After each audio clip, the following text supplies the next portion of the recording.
Michelle D, bakit pinag-usapan sa bansang China? Kapuso actress, trending worldwide.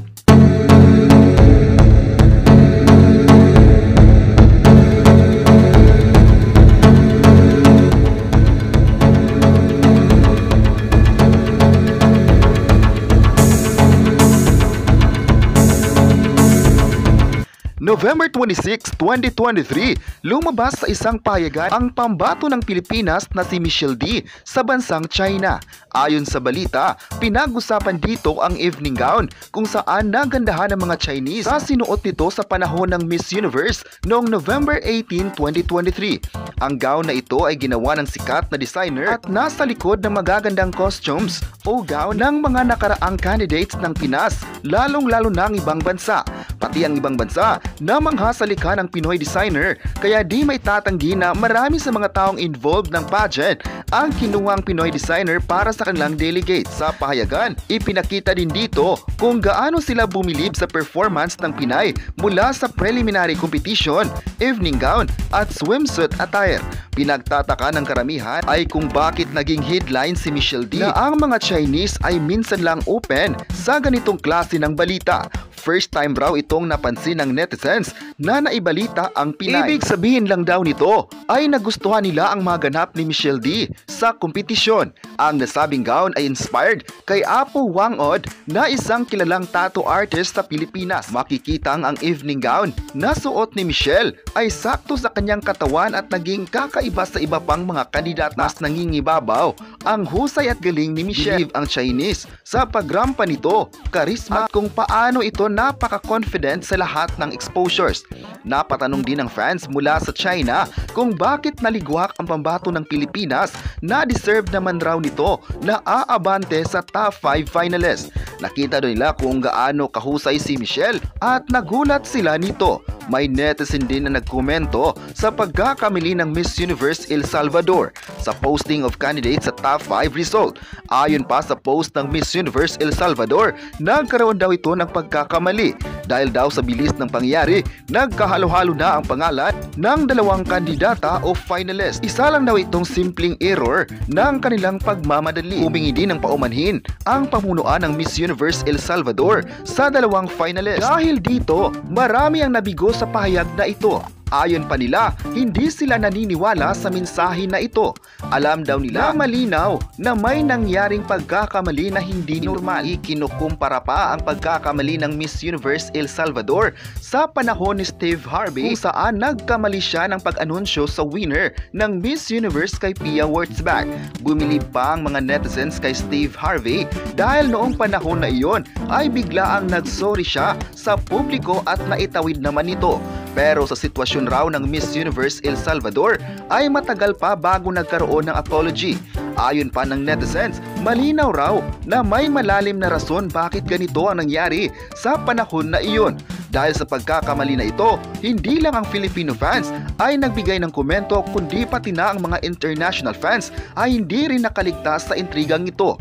Ayon pa ng isang fan, bakit raw nagkaroon ng pagkakamali ang bansa? Alam niyang magagalit nito ang mga Filipino fans. Ayon pa ng isang fan, hindi raw ito pagkakamali kundi isang tinatawag na magic. Sana raw hindi na ito mangyayari pa muli. Maalalang sa pahayag ng Miss Universe El Salvador, nagbigay din ng mensahe si Michelle tungkol rito. Ayon pa niya, mayroon raw lugar para sa isang pagkakamali. Nabubuhay raw tayo sa hindi perpektong mundo. May request lang si Michelle na hindi lang sa mga delegates mag-sorry, kundi pati na sa mga supporters na naging passionate sa pagboto ng kanilang paboritong kandidata. Pero naniniwala si Michelle na ang mga nangyari ay may rason. Sana maging lesson o blessing na lang ito at umaasa siyang gumawa ng bagay ng may pagmamahal, kindness at respect. Ayon pa ng netizens, hindi raw ito pagkakamali kundi may malalim na nangyari. Ayon pa ng netizen, dapat magbibigay ng malalim na paliwanag kung bakit nangyari ang ganitong insidente. Hindi raw madali para sa mga supporter na ganun-ganun lang ang nangyari sa kompetisyon. Nag-invest rin daw ng time ang mga fans sa bawat bansa at sana maging bukas sa mga pagpapaliwanag. Marami lang daw kasi sa ngayon ang hindi pa nakapag-move on sa top 5 finalist result. Okay lang daw kung walang posting of candidates ang nagkamali para hindi umusbong ang tanong ng netizens. Maging patas sana raw para marami pang mga delegates ang sasali sa pinakamalaking kompetisyon. Maalalang sinabihan ang Miss Universe na isang cooking show at may dayaan sa buong pageant competition. Sa intrigang ito, biglang rumisbak si Anja Krajutatif. Ayon pa niya, ang mga taong naniniwalang may cooking show ay nakakaawa ito. Hindi daw dapat gumawa ng maling impormasyon para hindi masisira ang imahe ng Miss Universe organization. Isa ang Miss Universe sa pinakapanood ng audience sa buong mundo at maituturing na pinakamalaking competition sa buong universe. Kaya hindi madali para sa mga audience na mag-react sa mga anomalyang naganap sa nakaraang pageant. Ngayong araw, November 26, 2023, dapat tutukan kung ano pang mga komento ng netizens sa trending na payagan sa China. Ayon pa ng netizens, bagay daw kay Michelle ang mga suot nito at sumakto naman sa lahat ng performances niya.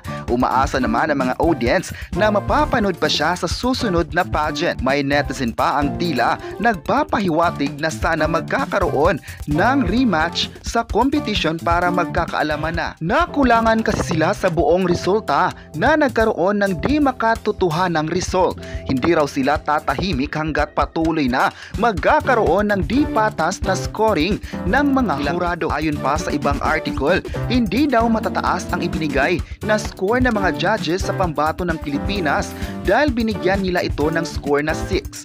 Ang score na 6 ay hindi normal para sa isang candidates. Sa scoring ay maalalang nag-react si Pia Wurtzbach. Ayon pa ni Pia, hindi siya naniniwala na ito ang score sheet nila noon. Sa panahon nila, nagkausap sila ng kanyang kasamahan na mula 8 to 9.9 pwede nilang ibigay sa mga kandidata. Pero baka raw, mayroong nagbago na sa panahon nila noon. Sa sitwasyon na ito ay tila maliit para sa isang candidate na bigyan ng score ayon pa ng isang netizen. Ayon pa ng isa pang netizen, grabe naman ang mga Latinang judges na nagbigay ng maliit na score. Na alam naman ng lahat kung gaano ka-deserve si Michelle sa spot ng Miss Universe. Hindi daw sila pumalag sa mga kandidata dahil ang mga napiling candidates at winners ay deserving naman. Ang tanging concern lang ng mga netizens ay kung bakit gano'n ang nangyaring anomalya sa placement ng candidates sa top 5 announcement. Dapat raw ay maingat sa mga postings ng candidates sa mga updates nito sa live broadcast dahil marami sa mga fans ang nag-aabang sa resulta ng Miss Universe.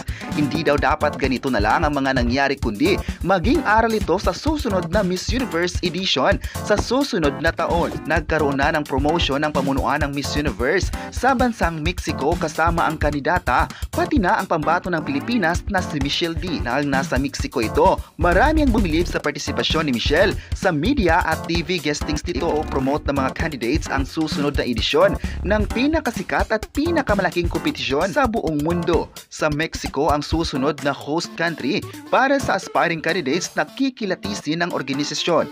Sino-sino naman kaya ang susunod na Miss Universe title holder sa susunod na taon? Kayo, ano ang masabi nyo na trending si Michelle D sa China?